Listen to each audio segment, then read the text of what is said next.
Con ustedes, la doctora Rosa Laura Andrade Melchor, asesora independiente. Ella ha realizado investigaciones dirigidas al control biológico, utilizando microorganismos aislados de rizósferas de cultivos agrícolas, malezas y semillas, además de sus metabolitos secundarios. Su labor en el control biológico ha estado orientado a fitobacterias, hongos patógenos y nemátodos. Ella participa en su ponencia Las levaduras y su papel en el control biológico de agentes causales de enfermedades. Un fuerte aplauso, por favor.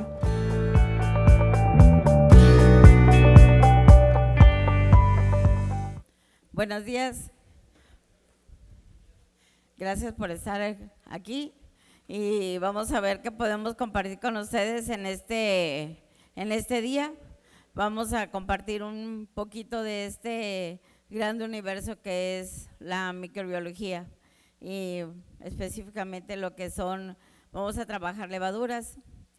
Cuando venía para acá el lunes, en el ínter entre un vuelo y otro, pues siempre corro a alguna librería y me encontré con la grata sorpresa que me gusta mucho la revista mexicana de arqueología y en su edición especial hablaba precisamente sobre hongos.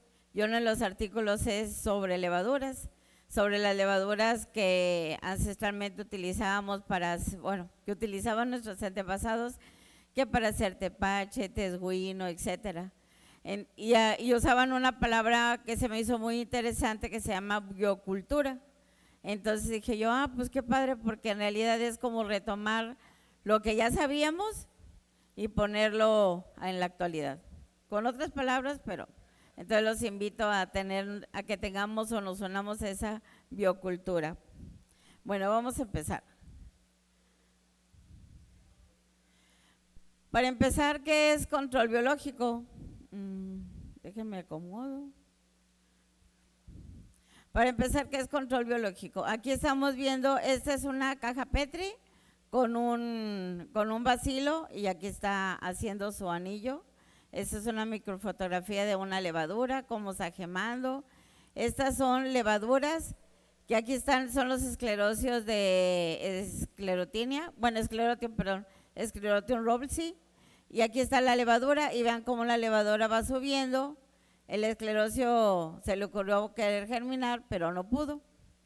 Y aquí están otras levaduras. Estas levaduras que están aquí, estas colonias, bueno, esas chiquititas también son levaduras, pero esta que se ve más oscura es una colonia de Erwinia.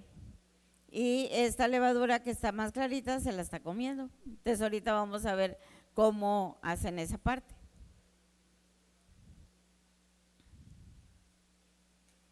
Entonces, ¿qué es control biológico? Control biológico nuestra definición es que es una actividad en la que se manipulan las poblaciones de microorganismos nativos o introducidos. Utilizamos los metabolitos secundarios para reducir las poblaciones y al final de cuentas tenemos control de patógenos. Aquí microorganismos nativos o introducidos es muy interesante porque cuando tú empiezas a mover el suelo, empiezas a cambiar su estructura, empiezas a tener ese movimiento, ¿qué es lo que pasa? Empiezas a eliminar patógenos, pero los patógenos van a dejar un espacio biológico. Ese espacio biológico debe de ser llenado por alguien. Ese alguien, ¿quién lo va a llenar? Ya sea una buena cepa de algún microorganismo benéfico que tú metas o los microorganismos nativos que tú tenías ya y que poco a poco han ido bajando sus poblaciones por ese cambio que ha habido en su sistema donde ellos van desarrollando. También depende mucho de la edad de la planta. Cuando las plantas son más pequeñas, que están en su estado de desarrollo fenológico durante su crecimiento vegetativo, tienes más posibilidades de hacer ese cambio. Cuando la planta ya empezó su estado reproductivo, la fisiología de la planta cambia por completo, los metabolitos en el sistema radicular son diferentes y es más difícil que tú puedas hacer un control biológico exitoso. Entonces, ¿qué es lo que no queremos? Porque ahorita hemos hablado mucho que queremos, pero en realidad, ¿qué no queremos que siga sucediendo? Pues lo que no queremos que suceda es las superbacterias. Esto lo saqué de un libro de este autor que es sobre probióticos para humanos. Y lo que no queremos es esto, que existan superbacterias. Y para poder contrarrestar en ese libro, como es para medicina humana, son los lactobacilos. Los lactobacilos tienen competencia por nutrientes, forman bacteriocinas y producen una biopelícula. Y se los quise poner porque los bacillus, los lactobacillus, las levaduras tienen esas características. Un buen agente de biocontrol, ahora sí que se digne llamarse agente de biocontrol, debe de cumplir con eso, debe competir por los nutrientes. El principal nutriente o por lo que más se pelean en el metabolismo cuando están todos desarrollando en la rizósfera es por el fierro, porque el fierro entra directamente a cadena respiratoria. Entonces, si el microorganismo es capaz de producir sideróforos y tiene una población alta, entonces ellos van a ganar ese fierro y se van a establecer. Forman bacteriocinas, que es un tipo de metabolito secundario, y producen biopelículas. Ahorita vamos a hablar un poquito más de ello. Y fíjense bien, aquí dice, no podemos encontrar nuestro camino hacia la salud al intentar destruir categorías enteras de vida, que eso es lo que estamos haciendo en el suelo y es lo que sucede en nuestro sistema, en nuestros intestinos, pues para cuando sucede esta parte que tomamos muchos antibióticos. Bueno, y antes de pasar, estas que tienen aquí es una bacteria que se llama Serratia. Y cuando ustedes empiezan a mover el suelo, generalmente aparece Serratia. Y Serratia no es un agente biocontrol, pero esto que tienen aquí, esto de que pinta de color rojo, se llama prodigiosina. La prodigiosina es un bactericida natural. Entonces, son los microorganismos que ustedes pueden tener gratis, no hay que ir a ninguna tienda a comprarlos, en ningún laboratorio hay que ver que todos los reproduzcan, sino es por el solo movimiento que ustedes hacen del suelo.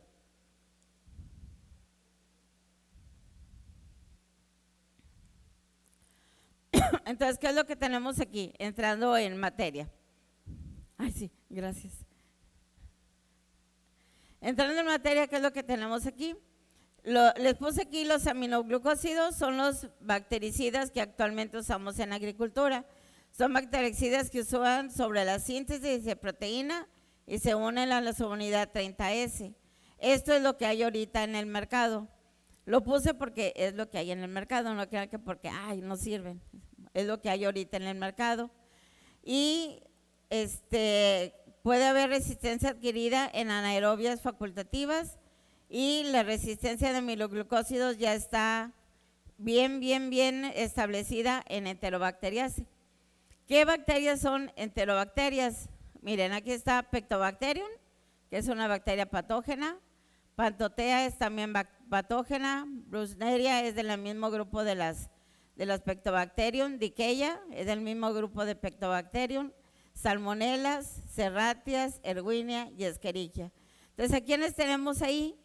Bacterias fitobacterias y bacterias que cuando ustedes, bacterias del grupo de las colis, que cuando ustedes mandan producto al extranjero, o bueno, aquí en México también lo deberíamos de hacer, es lo que ustedes les leen, a ver qué tanta carga de coli trae, de salmonelas, shigella, yersinias, etcétera. Entonces, por eso es muy interesante porque si nosotros usamos estos antibióticos, no solo vamos a generar tolerancia en fitobacterias, vamos a generar tolerancia también en escherichias, en salmonelas, etcétera. Esa es la importancia.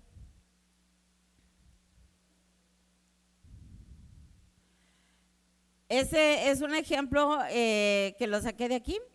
Dice, muestras del suelo agrícola y de agua en Culiacán, se encontraron 46 cepas aisladas de E. coli, 9 resistentes a tetraciclina, 38 a streptomicina y 1 a gentamicina y 23 de cepas intermedias. Y la cepa de salmonela con sulfato de cobre. Entonces el sulfato de cobre, que no tiene una acción como un bactericida, también ya ha estado promoviendo tolerancia. Entonces esa es la parte que no queremos. Este es un estudio que hicimos en el laboratorio y miren ustedes, esas bacterias, las fitobacterias, las Pseudomonas corrugata, Pectobacterium y Bacillus, estas dos las aislamos de tomate en un sustrato de coco, en unos tomates crecidos en Jalisco. Y lo pusimos como un agente de biocontrol. Ok, entonces aquí tenemos casegumicin, no controló las 48 horas, a las 144, tampoco a Pseudomonas corrugata, pero sí mató a Bacillus. Entonces tenemos que estar conscientes que si lo usamos, no vas a eliminar a la fitobacteria, pero sí vas a matar tu bacteria benéfica. Sulfato de gentamicina controló, pero miren aquí, no controló. Entonces, ¿qué quiere decir? Estamos controlando corrugata, pero te deja esa. Y hasta ahorita, de lo que yo me he encontrado, Pectobacterium causa más problemas que las corrugatas. Y Pectobacterium no solamente está en tomates, está hasta en lo que no se imagina. Y inhibió a Bacillus. La streptomicina controló, pero a las 144 horas no controló. Entonces, quiere decir que si aquí hay control, tú cada 48 horas tienes que meter el antibiótico para controlar. Eso en cuestiones económicas pues ya se sale. Y inhibió a Bacillus. Y esa que tenemos aquí, la pulitona, es un ingrediente activo, es un, vamos a llamarle bactericida, porque matan las bacterias, pero no mata como los bactericidas que usamos, como los antibióticos. Esta pulitona es reciente, es de nosotros, tiene su patente y ya todos sus registros. Inhibió a Pectobacterium, inhibió a corrugata y miren, no inhibió a Bacillus. Las pruebas se hacen, la dosis de campo se pone en caja de Petri, en el medio específico para el microorganismo, se estrían y se meten a incubar. Entonces quiere decir que el microorganismo está en contacto directo.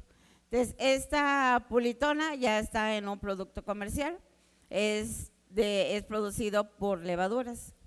Y estos que están aquí los puse como control y los puse porque no sé si lo conozcan, ese es su nombre comercial. Su ingrediente activo es ácido paracético, es un ácido orgánico, tiene todas las especificaciones de FDA, etcétera, etcétera, pero miren, controló y mató a Bacillus ameloquefaciens. Entonces, ¿qué quiere decir? En realidad actúa como un esterilizante. Y a alguien se le ocurrió que sería muy bueno meterlo en suelo para control, como para limpiar, pues para esterilizar. Ahorita les voy a enseñar lo que causa. Pero ¿qué estamos haciendo? Al meter los antibióticos estamos matando todo esto que tenemos ahí. Entonces es más difícil ahora sí empezar a repoblar lo que tú tienes porque estás esterilizando, no importa que no sea metam. O sea, cada vez que tú metes un antibiótico, matas tus microorganismos que tienes ahí.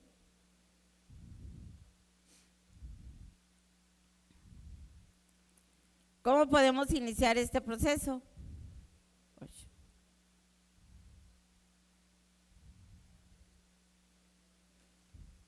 ¿Cómo podemos iniciar este proceso? Pues primero tenemos que encontrar el agente causal primario, el agente de biocontrol, las interacciones que se dan entre ellos, las interacciones patógeno-planta, patógeno y el agente biocontrol, la planta con el agente biocontrol y la planta patógeno y el agente biocontrol.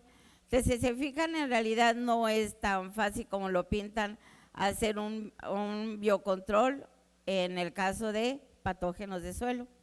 Entonces, habría que ver todas esas interacciones y en qué edad de la planta también vas a iniciar ese proceso. Por eso estamos viendo estas relaciones de la planta para poder ya llegar a esto. En los patógenos en el suelo, tenemos que tomar en cuenta su ciclo de vida y la edad de la planta, y les voy a decir por qué. Todos los patógenos de suelo son saprófitos durante el estado vegetativo de la planta. ¿Qué quiere decir? Que cuando yo pongo la planta y se salva de que no maten a la plantita hasta que empieza a florear, en esa etapa los microorganismos patógenos se comportan como saprófitos, empiezan a aumentar sus poblaciones. Cuando tú ves daño, quiere decir que eso ya estuvo mucho tiempo ahí y tú empiezas a ver el daño cuando empieza floración o fructificación. Entonces es muy importante que tengamos, antes de empezar un ciclo, qué es lo que tenemos en el suelo, tanto benéficos como patógenos.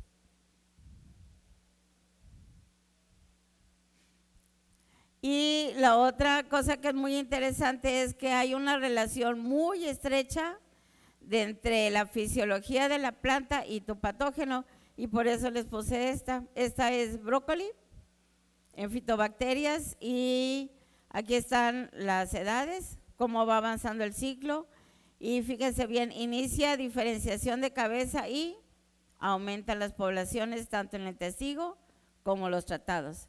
Entonces, ¿qué quiere decir?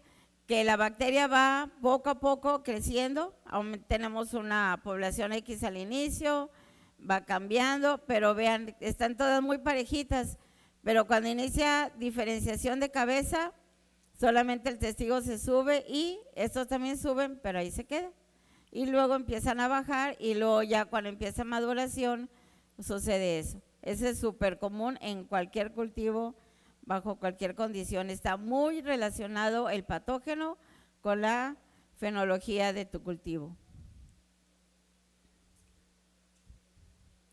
Entonces sí, ya teniendo todos esos antecedentes, ¿qué es lo que vamos a hacer para que las levaduras nos ayuden como agentes de biocontrol?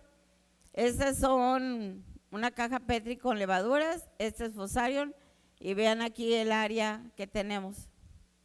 El área de el halo de inhibición. Esto que ustedes tienen aquí, que les mencioné hace ratito, esta caja Petri, todo esto que se ve así transparente aquí parece como si fuera un huevo estrellado, ¿verdad? Es la colonia que se está comiendo, pero aquí tenemos esa película. Ese es el biopolímero. ¿Para qué sirve el biopolímero en los microorganismos? Porque los bacilos también tienen esos biopolímeros.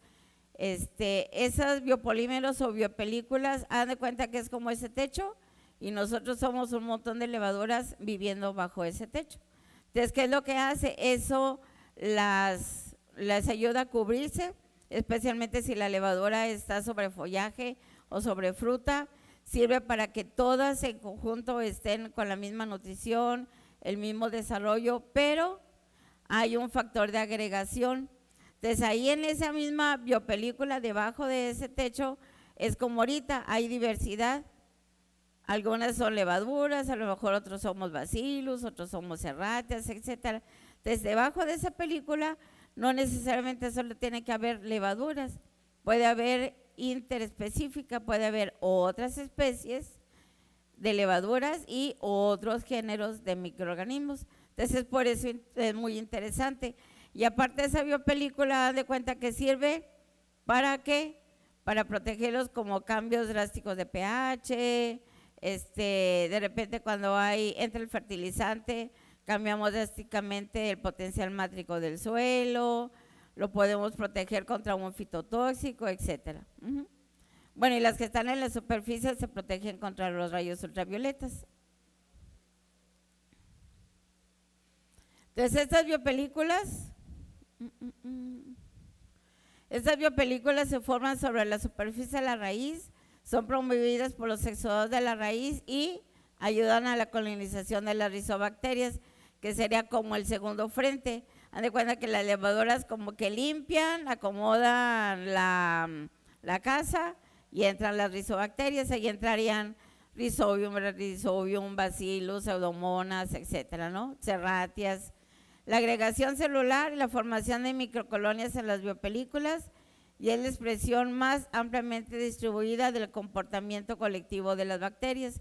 Entonces es algo muy importante que las levaduras tienen esa parte de iniciar.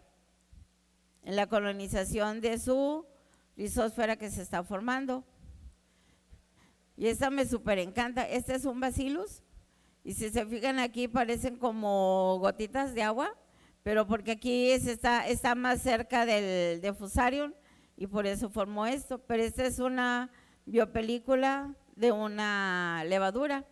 Hay biopelículas muy gruesas como estas, ¿verdad? Que son muy interesantes también y son más duras que esas de acá. Y aquí tenemos otras biopelículas que son tomadas con la luz del microscopio para abajo.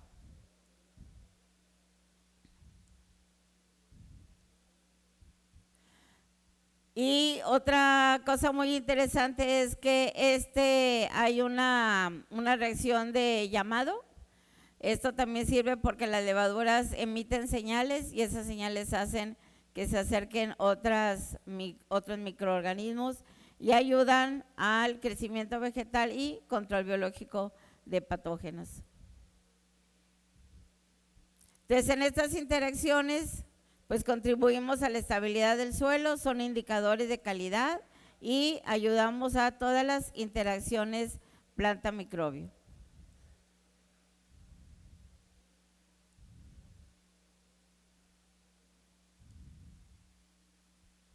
Las levaduras, como les mencionaba, también están en el follaje, también nos ayudarían para el control de tizones o de bacteriosis en follaje o en frutas. Y en la filosfera, ahí se conocen otras levaduras, son las más activas en filosfera, llámese tallos, hojas, flores, frutos, etcétera, ahí también las vamos a encontrar. Perdón. Entonces las levaduras se encuentran en esta parte, las levaduras fermentan principalmente azúcares, la Saccharomyces es la que más conocemos y la Pichia membranaensis produce acetaldehído, ésteres y ácido acético y tienen actividad pectinolítica.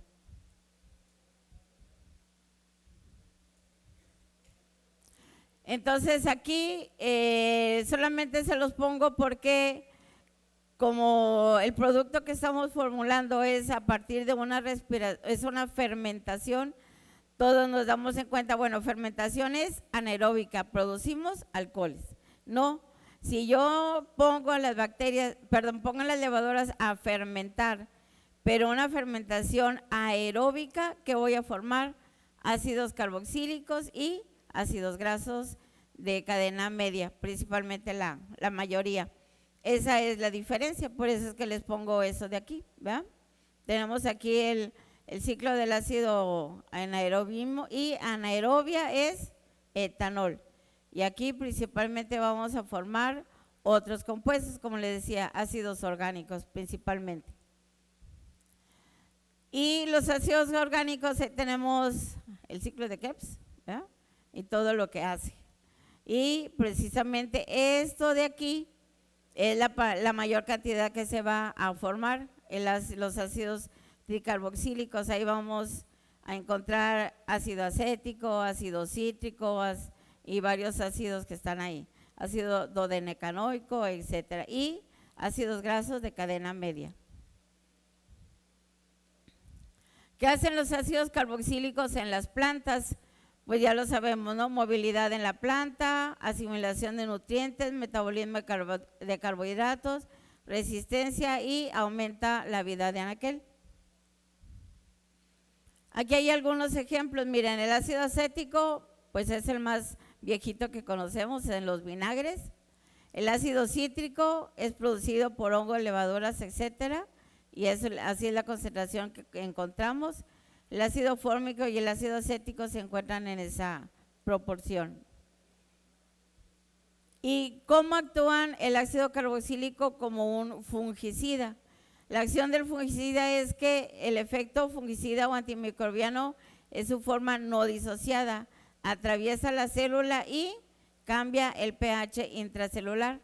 Entonces, si recuerdan al principio que yo les puse los antibióticos, el antibiótico trabaja sobre el material genético de la bacteria, pero las levaduras trabajan sobre membrana, o sea, entran a través de membrana, llegan a la célula y cambian drásticamente el pH y la levadura, perdón, y el patógeno se muere, llámese la bacteria o un hongo. Aquí vienen algunos ejemplos que yo saqué de la literatura. El ácido cítrico controla coletotricum, el ácido succínico controla penicillium, el ácido succínico es similar a algunos fármacos estándar y el ácido alfa-cetoglutárico suprime el crecimiento de Fusarium moniliforme y Ditylenchus destructor. Este ácido alfa-cetoglutárico también pertenece al ciclo de Krebs y el producto está formulado con ácidos carboxílicos más un alfaceto, y los alfacetos pertenecen a este grupo y tienen acción contra hongos y contra nemátodos.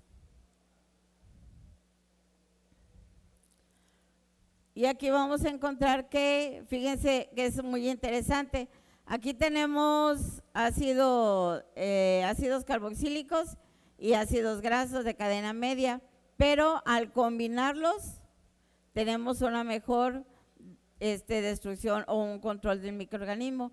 Entonces, el puro ácido carboxílico solo sí tiene efecto, pero si combinamos ácidos carboxílicos y ácidos grasos de cadena media es como hacer un boom para el control de microorganismos, bueno, de microorganismos patógenos. Y este es un ejemplo, miren, aquí tenemos unos pimientos, que así estaba el pimiento cuando lo tomamos, este es en Jalisco. El pimiento tenía de todo, fusarium, fitobacterias y nemátodos, casi que en el tallo los nemátodos. Pero en los análisis no nos salió nada. ¿Por qué? Porque el tejido ya estaba muy destruido, salían en realidad muchos secundarios. Entonces, ¿qué es lo que hicimos? Antes de la aplicación, este es el sistema radicular y después de la aplicación, vean ustedes las diferencias. ¿Ya? Es algo así como que, no lo puedo creer, porque el agricultor estaba igual, a ver, explíqueme otra vez, no lo puedo creer. Era un cultivo que prácticamente pues ya lo tenías que quitar por el estado tan avanzado que había del problema. Entonces aquí tenemos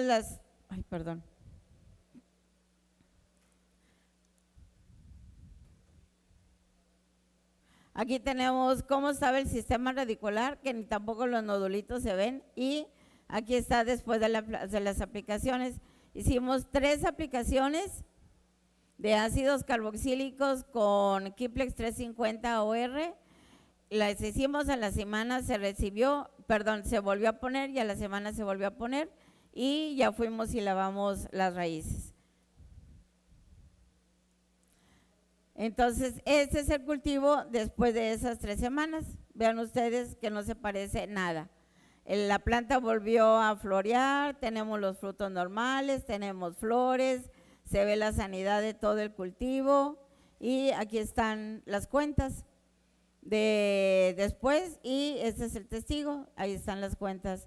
Entonces, ¿cuál es el problema aquí? Principalmente fitobacterias y como segundo, fusarium. Lo que descubrimos también con todo esto es que hay unas asociaciones muy estrechas entre los patógenos. Cuando, si se acuerdan de la tablita que les puse, que Pseudomonas corrugata sí fue controlada con el antibiótico, las cajas Petri ya no había corrugata, pero se llenó de fusarium. Entonces quiere decir que corrugata puede enmascararte fusarium. Y a lo mejor tú dices, no, tengo una fitobacteria, el laboratorio eso me determinó. Entonces hay que hacer unos estudios como más profundos porque hay relaciones muy estrechas entre los patógenos, porque pues obviamente tienen que sobrevivir, ¿verdad? No los podemos dejar fuera. Y es que como que y en el caso de nemátodos, eso era lo que teníamos y había presencia de protozoarios. Esos me encantan porque los protozoarios te indican la salud de tu sistema. Y eso es lo que teníamos después de la aplicación. Meloidogines seguía en aumento, teníamos nemátodos de vida libre, pero vean la cantidad de meloidogines que había en el túnel testigo. Y también teníamos protozoarios. Entonces, con esto les quiero decir que hay una forma de un control biológico trabajando sobre esto, sobre las mezclas de ácidos carboxílicos y ácidos grasos que trae el producto que ahorita estamos evaluando, porque apenas está, ahora sí que todos los papeles. Sería como el segundo hijo en esta sucesión. ¿Y qué es qué son? Y no es nada nuevo, ya está en la literatura. Tenemos péptidos. Los péptidos son formados por levaduras y por el grupo Bacillus. Generalmente son bacteriocinas, como las que les mostré que produce Lactobacillus, o sea, no es nada nuevo.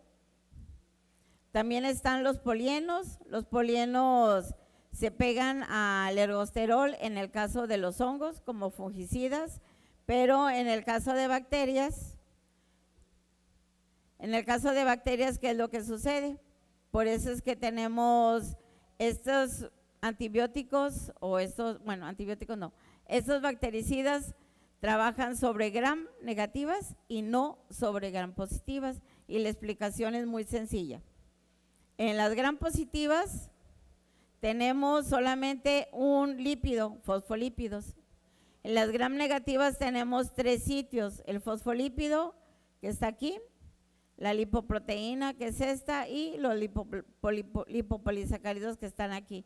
Entonces tenemos 3 puntos de acción en el cual puede entrar el producto. Este es en un invernadero, este es el de tomates que les menciono. Y miren, tenemos Pectobacterium, tenemos corrugatas y después ya no tenemos nada de Fusarium, pero las fitobacterias empezaron a disminuir.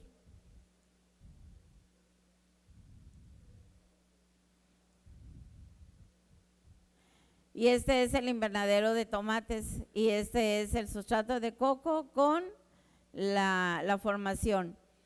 En este trabajo que hicimos el ciclo pasado de julio a julio, bueno, ese ya se sembró, no me acuerdo bien, como en febrero, pero empezamos a trabajar con ese invernadero desde inicio, desde la plantación, como les digo, la plántula, el sustrato, etcétera. Se hicieron las aplicaciones, y en una de las tantas visitas en julio del año pasado a julio de este año, ese invernadero cosechó 600 cajas más de tomate que el año pasado, porque a estas fechas, con esta edad de la planta ya se empezaba a caer, ya empezaban a morir, etcétera. Entonces, ¿qué es lo que estamos haciendo?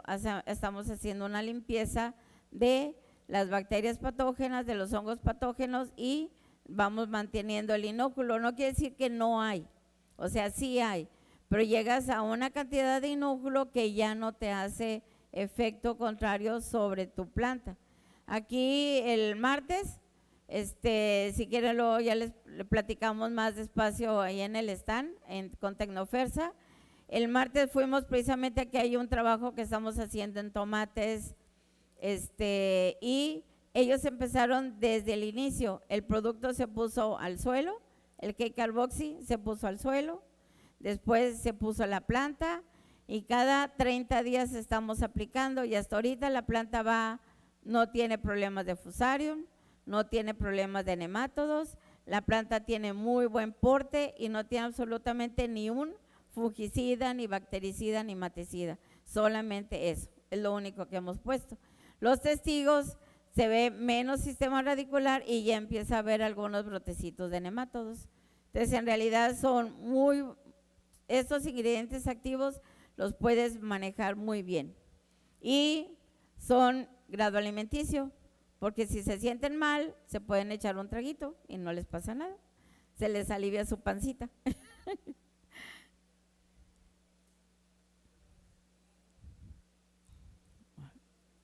Entonces, como conclusiones, no desarrollamos resistencia, eso es lo más importante, no desarrollamos resistencia. Otra cosa muy importante es que son compuestos formados en pequeñas fracciones en microdepósitos de la rizósfera. Eso es súper importante. Si se acuerdan, cuando recién usábamos fungicidas, por decir algo, cobre, venían a 1 gramo, a 2 gramos o cualquier fungicida, 5 gramos de ingrediente activo, y ahora casi te venden el ingrediente activo puro, porque ya no puedes con el control del patógeno. Y estos, acuérdense que el microorganismo, ¿para qué usa los productos que ellos usan, los antimicrobianos o los antifungicidas, etcétera? ¿Para qué se usan el microorganismo? El microorganismo lo usa para limpiar su casa y para poderse establecer ahí.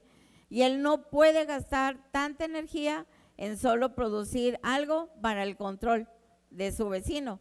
Entonces tiene que formarlo en muy pequeñas cantidades y usarlo en lo que está a su alrededor. Entonces por eso es que esa cantidad, son muy pequeñas las cantidades en las que viene. Ay, perdón, que esta cosilla ya no quiere. Afectan una parte de la población del patógeno en una etapa del ciclo de vida. Y los químicos son aplicaciones masivas y afectan la mayor población y tienen más tiempo de contacto con la población del patógeno. Entonces, estos agentes de biocontrol, las levaduras son agentes, bueno, los podemos usar, no, en la literatura no marca que son agentes de biocontrol. La levadura que más estudiada es Saccharomyces, pues por el tipo de fermentaciones, pero ahorita se está usando mucho para darle un uso ya como agente de biocontrol. La Rhodotorula es otra levadura que también hay algunos reportes ahí como agente de biocontrol, pero también está Pichia, está Saccharomyces, etcétera. Hay más levaduras que podemos buscar. ¿Dónde hay levaduras? En donde les imaginan. Yo saqué una levadura de las vainas de mezquite, de ahí la saqué, y es una genialidad para el control y lo estamos usando para follaje. Entonces, en realidad, donde a ustedes menos se les ocurra, ahí está. ¿Y qué tal si vamos por un pulque? Bueno, a mí no me gusta tomarlo, pero si vamos por un pulque y sacamos las levaduras y ves qué es lo que puedes usar de ellas. O sea, en realidad son unos microorganismos desde el punto de vista biológico muy plásticos. O sea, tú los puedes cambiar, los puedes modificar, ves qué les gusta de comer o les cambias el sustrato. Cuando les cambias el sustrato, producen una cosa. Le vuelves a cambiar el sustrato y ya producen otra. Entonces, en realidad hay muchos metabolitos que tú puedes obtener de estos microorganismos. Producen metabolitos primarios o secundarios. Los secundarios son del metabolismo cuando la levadura ya no lo necesita, o sea, ya creció, ya se reprodujo, igual que los bacillus, forman ciertos metabolitos. Y los primarios son los péptidos, que es donde están las bacteriocinas, igual que los lactobacillus. Entonces, estos serían muy buenos probióticos, ¿verdad? Son bioestimulantes porque también producen aminoácidos, pueden formar quelatos orgánicos y estos quelatos orgánicos son por los ácidos carboxílicos. Los ácidos carboxílicos ayudan a quelatar. Entonces vamos a suponer que la levadura ya no la estás usando como control biológico porque ella hizo su trabajo. Se establece en la rizósfera y en la rizósfera, ¿qué es lo que hace? Produce ácidos orgánicos. Si producen ácidos orgánicos, ¿qué es lo que hace? Cambia el pH de tu rizósfera. Acuérdense que la rizósfera es el espacio de la actividad biológica. O sea, no me importa si todo el suelo, sino qué es lo que sucede en rizósfera. Si en la rizósfera se está bajando el pH, ¿qué quiere decir? Que hay más actividad ¿de qué? De la solubilización, ¿verdad? Entonces solubiliza. Entonces, ¿para qué metemos ácidos? Si ahí están los que chambean los 365 días del año, no piden aumento de sueldo, como yo. Ay, sí. ya le llevan, ¿verdad? Activan los mecanismos de defensa, que eso es muy importante, activar los mecanismos de defensa. Ustedes saben que ahorita hay activadores de mecanismos de defensa o elicitores para que se oiga más bonito. Entonces, ¿qué es lo que pasa con ellos? Que tú tienes que aplicar, pero tiene un tiempo de vida en la planta. Y cuando tú lo pones, ¿qué es lo que hace la planta? La planta va desarrollando y de repente le mandan la señal de que cambie y forme esos fitoalexinas o otras proteínas que va a utilizar para defenderse. Entonces tú mismo desbalanceas tu planta. ¿Qué es lo que sucede si activamos así esos mecanismos de defensa? La planta lo va produciendo a como se va necesitando, no necesariamente cuando tú le digas. Entonces tienes una planta preparada para el momento en que se requiera. Entonces el producto trae esa parte, trae los ácidos carboxílicos y los alfacetos, que acuérdense que los dos van directamente en el ciclo de Krebs.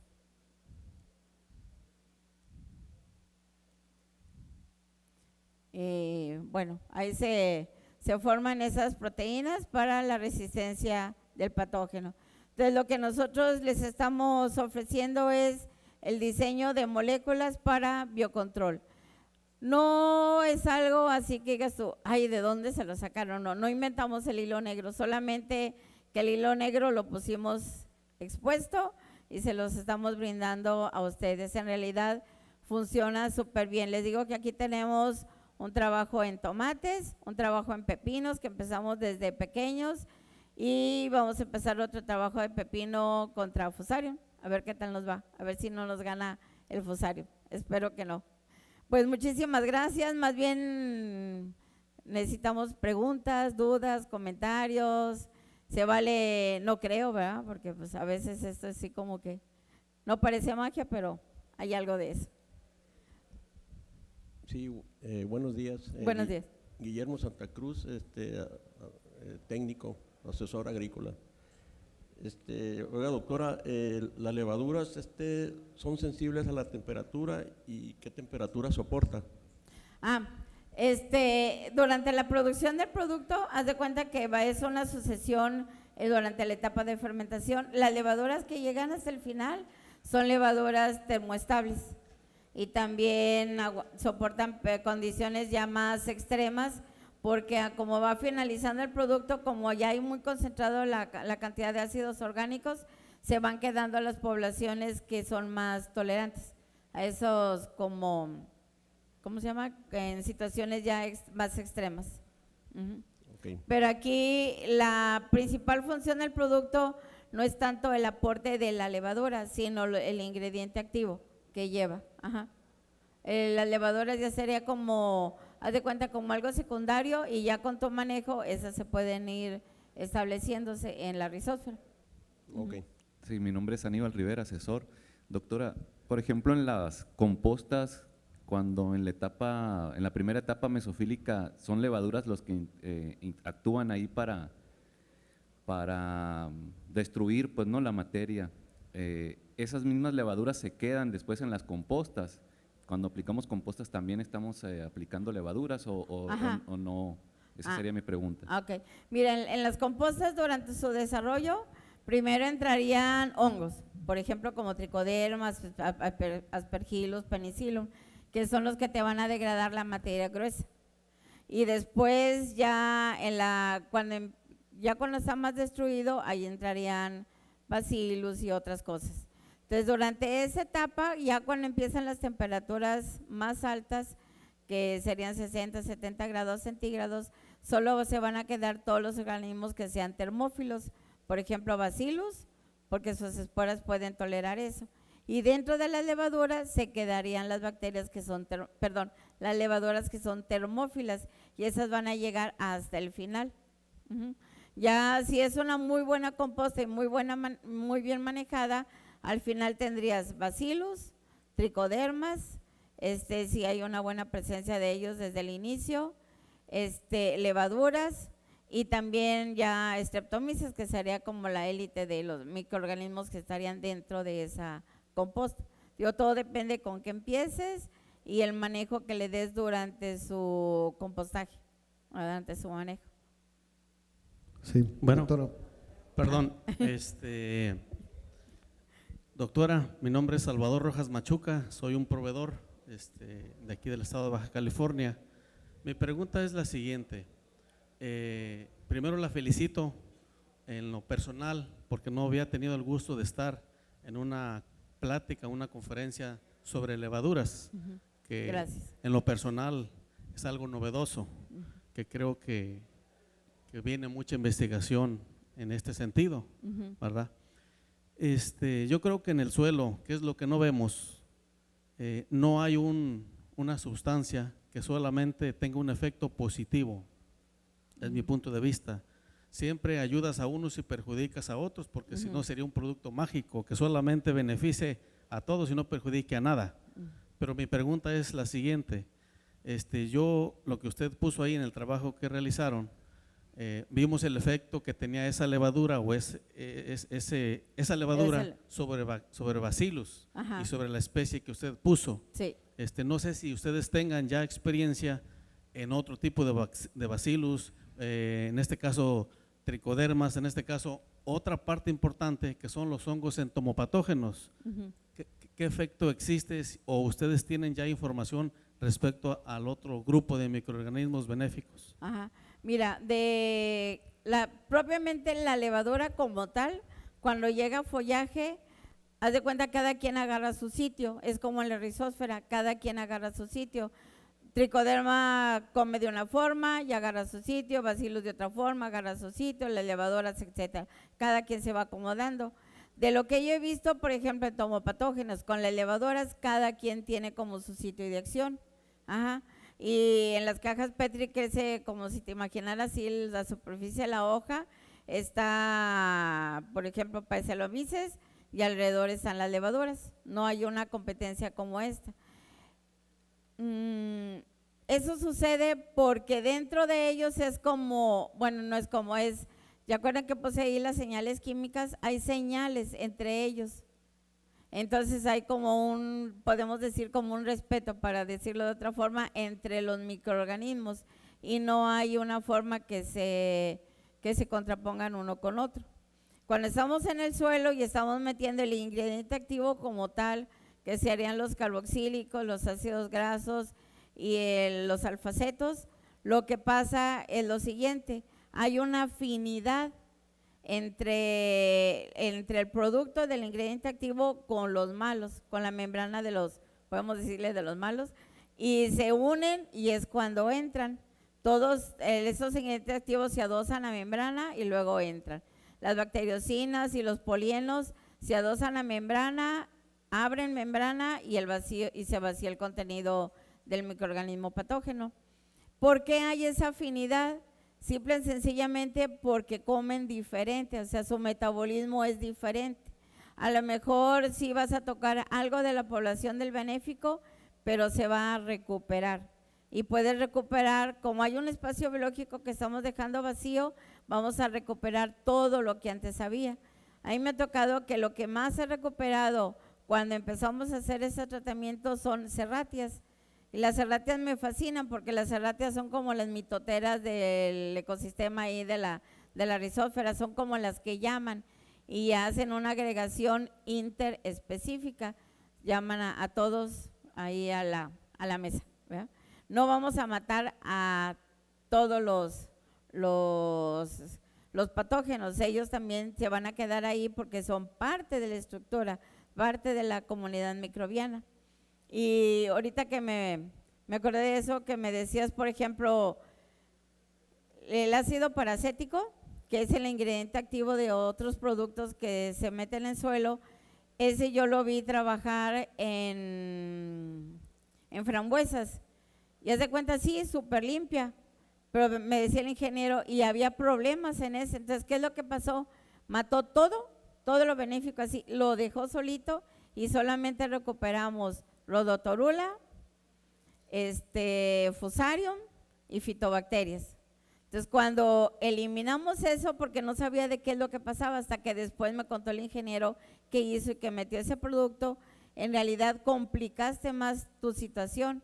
Entonces, cuando quitamos eso y empezamos a trabajar de otra forma, entonces la planta fue cuando se recuperó.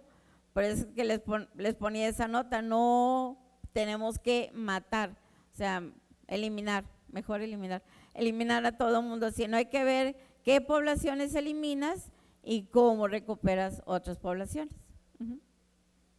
Ok, ahora sí, doctora. Francisco Podaca, ya tenemos tiempo en conocernos. El ingrediente activo es polutina y es el mismo producto que ya ha estado en el mercado o es una nueva mejora? Bueno, el ingrediente activo, la politona, es el primero de esta serie. O sea, es mi primer bebé que ya tiene como 10 años. Y el segundo, ahora sí, el segundo y el tercero bebé es la mezcla de los ácidos carboxílicos con los ácidos grasos de cadena corta y una bacteriocina que aislamos también de las levaduras, que es apenas está identificar exactamente la estructura, la patente y todo lo que sigue. Ok, gracias. Es como la tercera generación. Gracias. Perdón, se me pasó a preguntarle, Sí. De los productos convencionales que se usan, ¿qué afecta? Por decir, si yo aplico la levadura al suelo para que forme parte, y si yo aplico otros productos, ¿qué afecta la viabilidad de esas levaduras en el suelo? ¿Con qué las puedo eliminar inconscientemente? Lógico. ¿Qué sustancias? ¿Qué? Los cobres, la fertilización, porque a veces entra una cantidad como muy alta pues del fertilizante. Es como el manejo convencional, podemos decir, que das a un suelo. Ajá.